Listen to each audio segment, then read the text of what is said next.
Shalom, selamat pagi jemaat Tuhan. Berjumpa kembali dalam doa pagi online. Mari nyatakan kerinduan-kerinduan kita untuk hidup bagi kemuliaan nama Tuhan.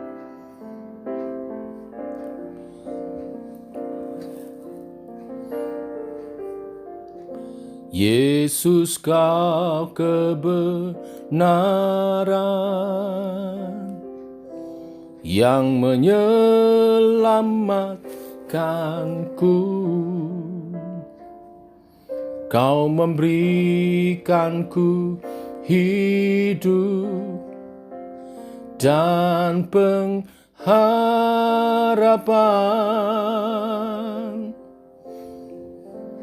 Ku ikut kehendak-Mu, ku perlu anugerah-Mu.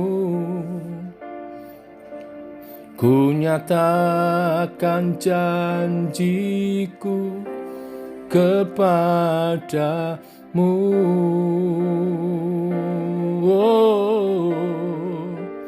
Kalau ku hidup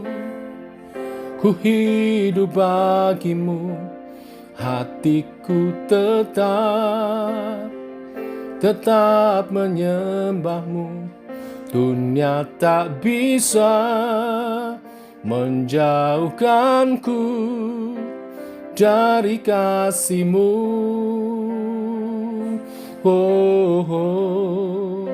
Selama ku hidup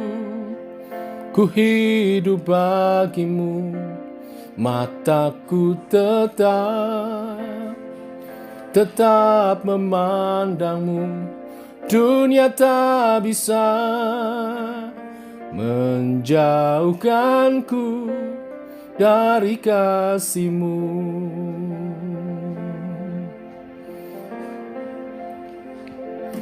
Ku ikut kehendak-Mu, ku perlu anugerah-Mu. Ku nyatakan janjiku kepadamu.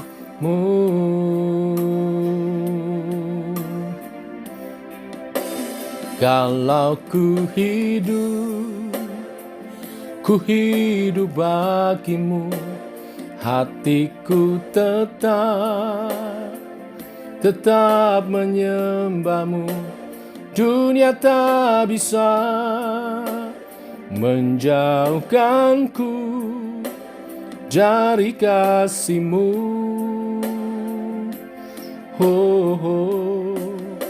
Selama ku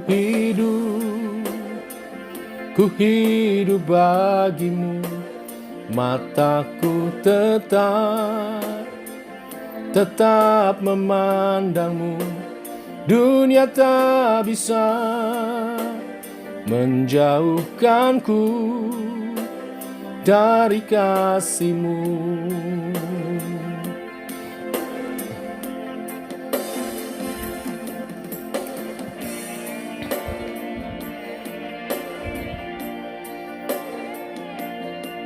Ku mau hidup bagimu,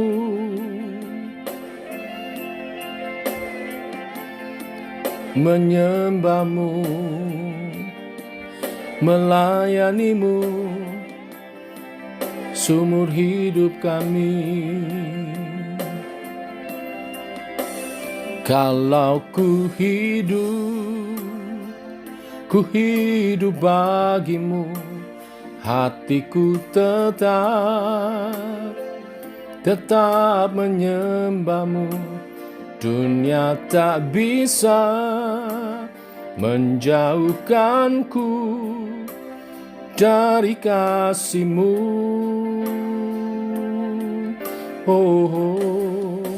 Selama ku hidup bagimu, mataku tetap memandangmu. Dunia tak bisa menjauhkanku dari kasih-Mu.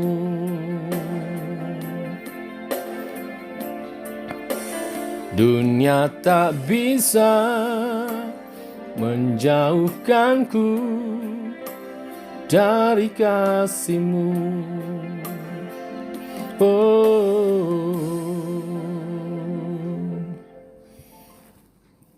Demikian Tuhan, kerinduan kami seumur hidup kami melayani-Mu.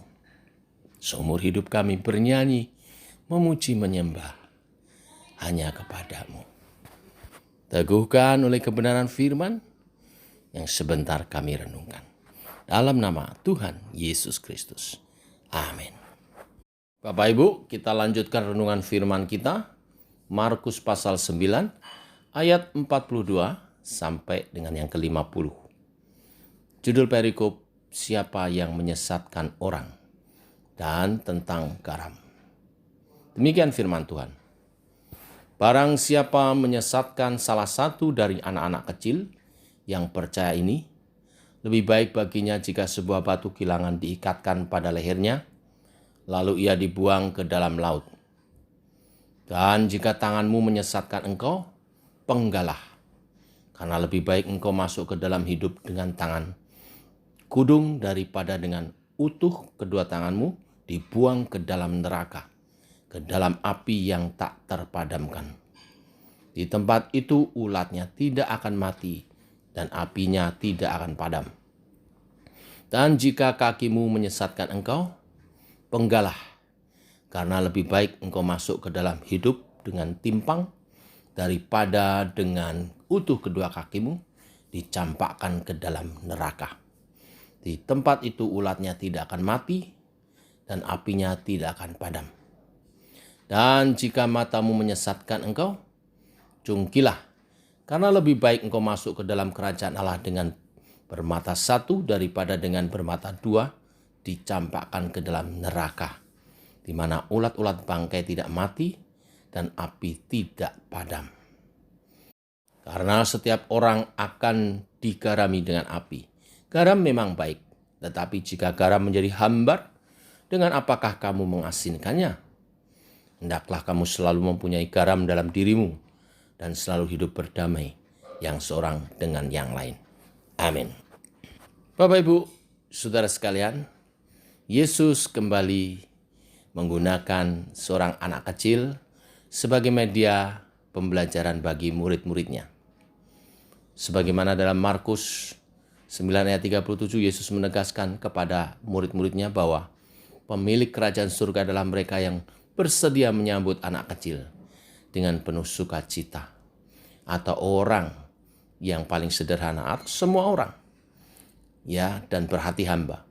Yesus mengatakan barang siapa menyesatkan salah satu dari anak-anak kecil yang percaya ini, lebih baik baginya jika sebuah batu kilangan diikatkan pada lehernya, lalu dibuang ke dalam laut. Anak-anak kecil dapat dipahami secara harfiah sebagai orang-orang yang mungkin imannya sederhana atau imannya kecil. Sebagaimana dalam perikop sebelumnya, pesan Yesus kepada Yohanes jelas, yaitu jangan menghalangi orang yang kecil imannya, seperti anak kecil, orang yang paling sederhana, melainkan hargai dan kuatkanlah iman mereka. Pesan ini terus digaungkan oleh Yesus kepada para murid-murid. Ia mengingatkan para murid agar kehidupan mereka tidak menjadi batu sandungan atau menyesatkan orang lain. Kata menyesatkan memakai bahasa aslinya skandalizo. Arti harfiahnya adalah membuat seseorang menjadi tersandung dan jatuh dan menjadi sakit. Tetapi tidak hanya menjadikan tersandung, tetapi merencanakan untuk membuat seorang menjadi tersandung dan jatuh dan menjadi sakit. Ini sangat jahat. Jadi menyesatkan dalam pengertian bahkan merencanakan supaya orang lain itu jatuh. Ini yang Yesus tidak ingin ada dalam benak hati setiap murid Kristus. Makanya Yesus dalam perikop ini sangat teramat keras dalam mengingatkan murid-murid. Kalau menyesatkan, potong, buang, gambaran yang sangat ekstrim untuk sebuah bahaya yang juga menimbulkan efek yang sangat ekstrim juga. Kemudian Yesus beralih dari penyesatan kepada orang lain kepada penyesatan diri sendiri. Mungkin saja seorang bisa menempatkan batu sandungan di jalan yang akan dilewatinya sendiri, sehingga dia tersandung sendiri. Permintaan Yesus kepada murid-murid kala itu dan juga kepada kita pada hari ini, segala hal yang membuat kita terjatuh ke dalam dosa segera harus disingkirkan. Begitu seriusnya Tuhan memperingatkan kita, bahkan di perikop ini 3 kali dikutip tentang neraka. Bagaimana bila seorang masuk ke dalam neraka, ulatnya tidak akan mati dan apinya tidak akan padam. Inilah gambaran neraka yang Yesus ajarkan. Tidak akan mati dan tidak akan padam, menggambarkan kekekalan. Kalau surga kekal, neraka juga kekal, saudara. Ini yang harus membuat kita betul-betul harus waspada dan hati-hati. Ayat firman Tuhan ini jelas ditujukan kepada murid-murid atau kita orang percaya. Karena berikutnya Yesus bicara tentang seseorang yang telah memiliki garam atau yang telah digarami. Ayat 50 mengatakan garam memang baik, tetapi jika garam menjadi hambar, dengan apakah kamu mengasinkannya? Hendaklah kamu selalu mempunyai garam dalam dirimu dan selalu hidup berdamai yang seorang dengan yang lain. Kita dalam perikop yang lain Yesus mengajar kepada kita bahwa kita orang percaya adalah garam dunia. Tujuan pengajaran itu adalah mengingatkan kepada kita bahwa setelah kita menjadi percaya, maka kita harus berfungsi atau membawa pengaruh yang baik, yang positif bagi dunia ini. Bukan menyesatkan, tetapi memperbaiki, menuntun orang seperti garam, baik dan berguna, mengasinkan makanan, membuat makanan lezat, mengawetkan, menjadi obat, dan masih banyak lagi manfaat fungsi garam. Demikian hidup orang percaya mesti menjadi berkat. Inilah berita firman hari ini. Jangan menyesatkan menjadi batu sandungan bagi orang lain. Kita sendiri juga harus berjaga-jaga atas diri kita, jangan sampai tersandung. Dan kita diingatkan sekali fungsi kita untuk menjadi berkat bagi orang-orang sekitar kita, membawa pengaruh yang baik, yang positif bagi orang di sekitar kita. Tuhan memberkati. Mari kita berdoa. Bapa, kami mengucap syukur buat hari yang baru hari ini. Limpah dengan berkat-Mu, cukup bagi kami semua. Terima kasih untuk kebenaran firman yang mengingatkan kepada kami panggilan dan fungsi kami di dalam dunia ini sebagai orang percaya. Yang menuntun orang, mengarahkan orang kepada Tuhan. Dan hidup kami berdampak positif seperti garam. Membuat makanan lezat, menjadi obat, menjadi pengawet, dan masih banyak lain lagi. Roh Kudus tuntun kami. Hidup seturut kebenaran firman-Mu. Supaya janji-janji berkat yang menyertainya digenapi atas kami. Hari ini kami berdoa mendukung persiapan ibadah kami untuk hari Minggu esok.